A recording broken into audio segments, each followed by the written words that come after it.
The 2007 elections in Nigeria were marred by widespread violence and allegations of vote rigging. Over 200 people were reported to have been killed in election-related violence, and several polling stations were set ablaze. In 2011, elections were also characterized by violence, particularly in the northern parts of the country. Following the announcement of the presidential results, violence erupted in some northern states, leading to the deaths of hundreds of people. The violence was mostly attributed to ethnic and religious tensions, as well as political rivalries. In 2015, the general elections also had pockets of violence. The Boko Haram insurgency in the northeast of the country disrupted voting in several areas, and there were also reports of clashes between rival political parties in some states. In 2019, the elections were also marked by violence and irregularities. There were also reports of vote buying, ballot box snatching, and attacks on polling stations. The violence was particularly pronounced in some states in the south, where there were reports of clashes between rival political groups.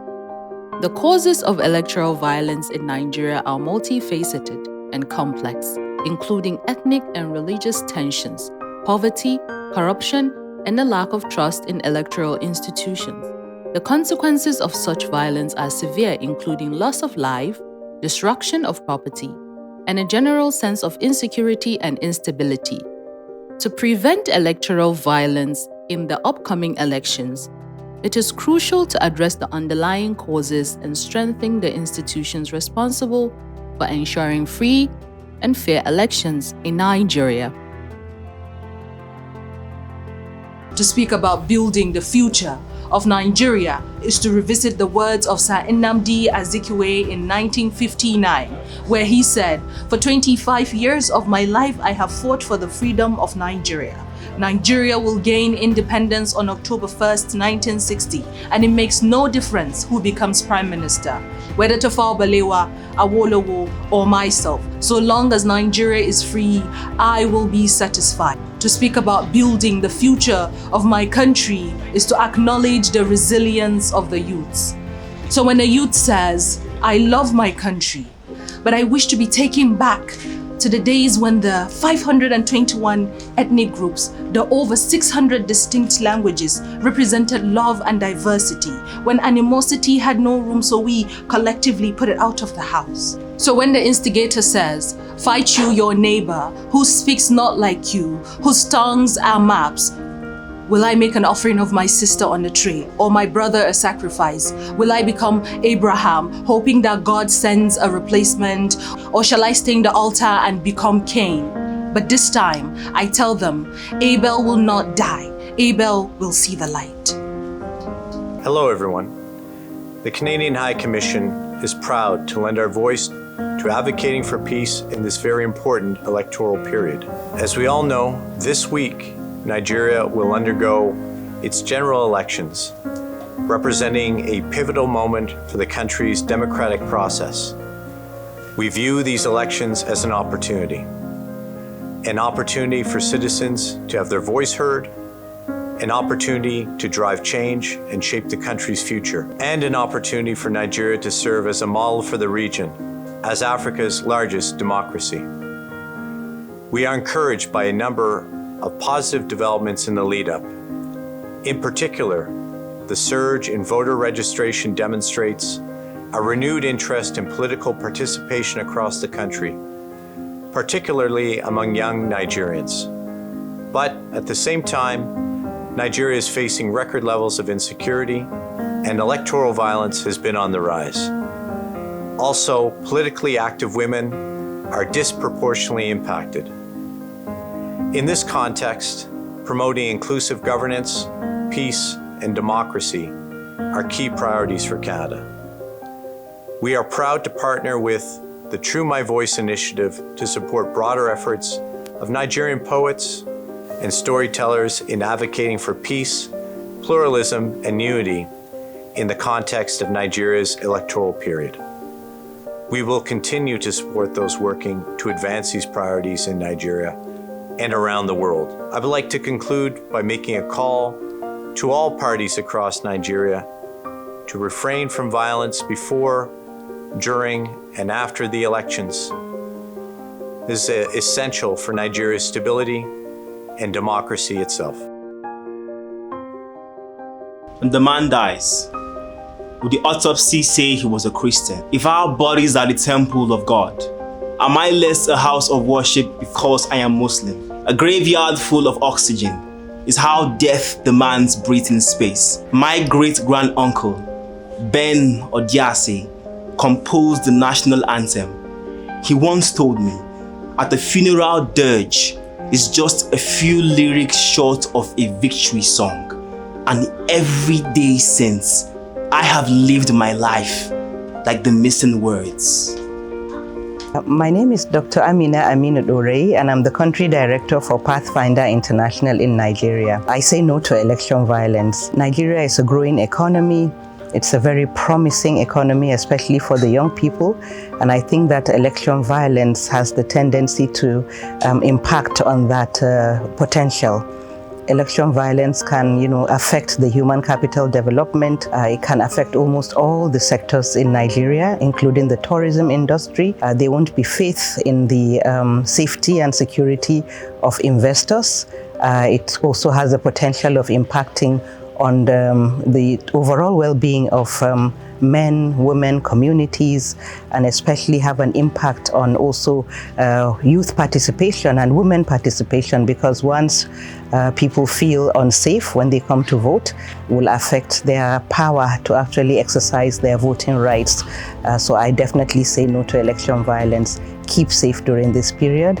Vote for your conscience and make sure that we're all together to improve and make the country a better place for all of us. Thank you. This is home. This is our source. This is the story we want to tell. Stories of our delicacies. Amala, ati, eforiro, akpu and egusi with a table of ishieu as an aftermath. Have you tasted oja abashan or okoyo? Or ekpan isese? Come, let us wash hands like a priest preparing for a holy ceremony. Let us feast like our joy is complete, for indeed this is our fatherland. So come with a mother's tongue and a maiden name. Come with the dynamic of culture, either Hausa, Basa, Igala, or Yoruba, Tangali, Ishekiri, Kalabari, or Gbagi. Let the sounds bring us together. Igbo, Urobo, Isoko, or Ibibio, in a feast of diversity. Every tongue is a guest. So come home, no matter the tribe. This is still our Nigeria. Bismillah, alhamdulillah, wa salatu wa salam ala Rasulullah. Alhamdulillah, our dear nation, Nigeria is on the verge of holding another election in the next couple of days. And one thing I want to say is, for any candidate that you might have selected, or you might have the choice to want to go to the polls and hopefully vote for, I urge you that regardless of who you have in your heart that you want to be the leader of this nation, do not make that as your sole ambition or your sole goal when you go to the polls. Remember that this nation is a nation of great people, of great minds. We are diverse in our tribes, in our views, in our opinions. So no matter what, respect people's views, respect their opinions, and look for the greater good that would enable this country to heal from the years of corruption, from the years of ineptitude. We all deserve a nation that is great. So whichever from the leaders that you want to select today, we pray for the best of them, but whomever you select, ensure that you do not force your selection down the throats of every other person. Ensure that you do not embark on violent issue. You do not embark on any form of violence in order to promote the person that you want to be a leader. Respect the selections of others, respect the opinions of others. But there is no deadline for grief. Neither is there a manual to tell a man how long to hold his grudge. There is no deadline for grief, because some of us are still searching for kindness. Let's keep looking. Maybe one day we'll find what the world borrowed from us but never returned. There is no deadline for grief. Neither is there a manual to tell a man how long to hold his grudge, but how long before we see that this hate we are harboring is a wild animal. We cannot keep it for a pet for too long.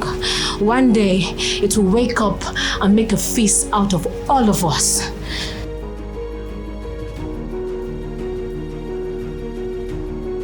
My name is Hadiza Hassan. I'm the creative director of Minimal Concepts, and I say no to electoral violence. As a young entrepreneur, there's so many dangers that electoral violence causes, not to mention the number of hindrances and the danger that it might cause to your life. Please endeavor to stay safe during this election period. Thank you. It is driving me crazy, so I might just get a gun soon. But if we all get guns, then we all might be gone soon. I have heard tales of chaos and wars, stories that touch even a dead man's soul, and I wonder if peace will come thereafter. I wonder if life comes before death, or we're dying so it leave. I wonder if peace comes before wars, or we're fighting wars to live in peace. I wonder, as I listen to tales of whole families slain, and rumors of towns filled with bloodstains, I wonder why humanity will strangle itself with its own hands and hang its children on the rope of hatred it has weaved with ethnicity and religion standing as hangmen. I have cried to the heavens, but it seems that our gods have been slain too. And now the earth has had enough of the poor man's blood. These days it regurgitates it even. For it thirsts for the blood of these bloodthirsty politicians. So, if they offer us guns to raid the polls, we will go. But only if their pizza-eating sons will lead the way. And if they send us money instead, we will know. We'll send them letters in black envelopes and watch their sentences turn into pestilence. Then, with the strength of every youth, we will vote in the kind of peace that annoys. And if they decide to rig the elections and not count our votes, we will come again another day and vote another day. And may your vote and mine never be mistaken for a bag of omo and salt tied in a black nylon to buy your vote and mine, my right and yours, your freedom and mine, your existence and mine, and all of us that have soiled our hands. Whoa. This reminds me of Amir Suleiman's Vagabond, because I am not a hero, and I'm gonna die soon, and I might never be a hero and die the deaths of regular men. This compels me back to the road again, running from home to home and back again. I am vagabond. I recite this twice to console our broken bodies of all the people these fingers might thump into the wrong places. And today, like every other beginning of a new era, people are gathering before my eyes, electing a leader that knows nobody's face. So I fold myself into a prayer and seek 1,000 more years for my country's reign. The election we want. An election where Nigeria becomes better for you and I. A prayer sandwiched between anger and desire, where voices of all can be heard and every vote counts in the final word. A peaceful election that is hitch-free, where souls don't scurry about in search of their bloodied shells. An election where hearts bruised will find healing again. An election where our rights aren't trampled upon like dust but protected like pure gold. Let's listen to the sorrowful music of centuries and rise above selling our votes. May the people's will be reflected and their desires duly respected. An election where blood doesn't come home before sons. A chance to speak with our collective voice. An election with color where grey world cease to last. An election we want, where our mothers' tears don't get stream overflowing. An election we want, fair and just. An election of us, by us, for us. So help us God. We at the TrueMyVoice community have come together to write this poem and also start a petition on change.org calling for zero electoral violence. This is in order to save lives, to protect properties, and to also protect the Nigerian economy at large. Sign this petition as a commitment to saying no to electoral violence and share the petition.